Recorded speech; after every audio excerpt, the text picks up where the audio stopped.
Leno, what's up? Can you rap? Hip hop? Hey man, you gonna tell the story a little bit?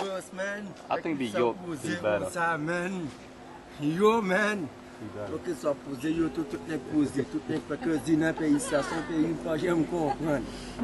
Oh mon Dieu, quatre prophètes là poser dans pays ici là. Oh mon Dieu. Yeah, more rap, hip hop. Encore. Yeah. Oh This is Leno. This is a good friend of mine. I know him for several years now, and this life has been transformed. And I'm proud of this guy. In a couple of minutes, Kimberly's gonna tell you his story. What a life, what a story.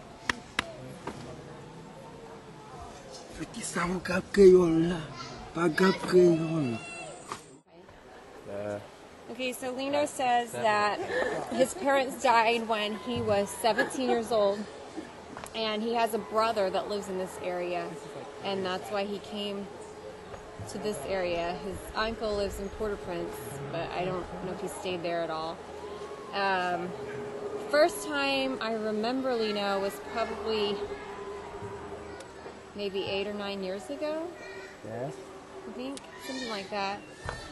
And I would walk up the hill and I'd see a rustle in the tree, and you could see him standing in a tree. And you'd wave to him or you'd shout out to him, and he would go back even further. So he'd back up on the mountain. And so he wanted to watch everyone from a distance. And so I kept edging closer and closer. And so maybe that first trip, I might have got near his tree, but, you know, he wouldn't have came down and he wouldn't have interacted or talked. And he's definitely, I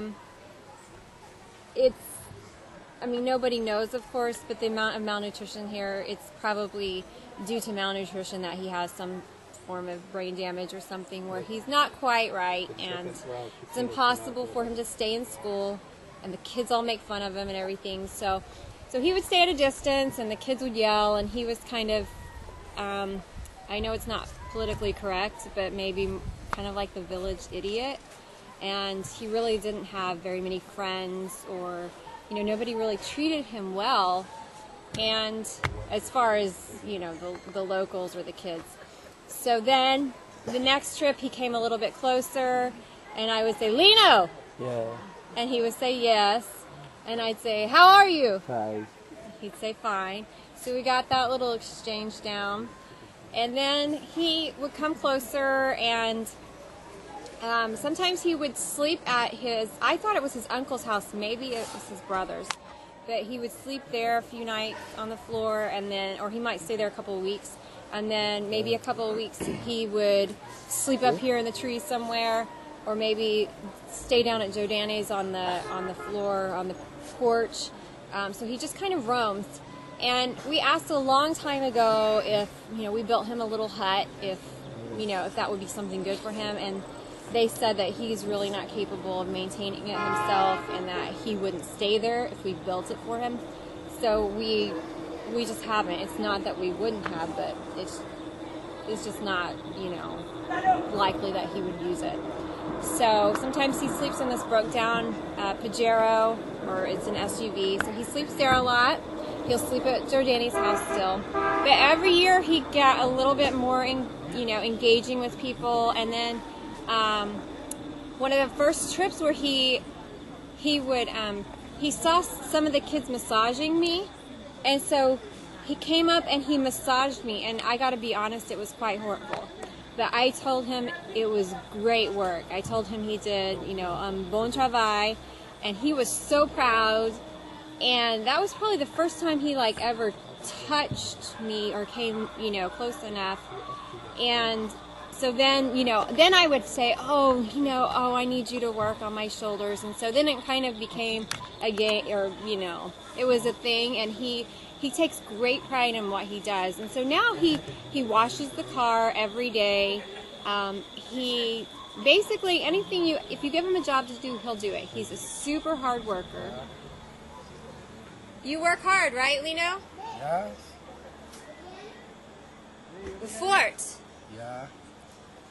Yes. Commando. Yes. Commando. Commando. The champion? Champion. I thought so. Moi pensais ça. Yeah.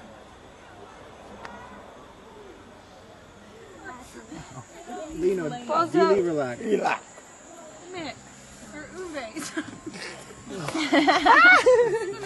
He likes to hang out with us and he likes to play games. He doesn't understand games, so we kind of just have to play the games, you know, however, just so he thinks that he's winning or that he's actually playing.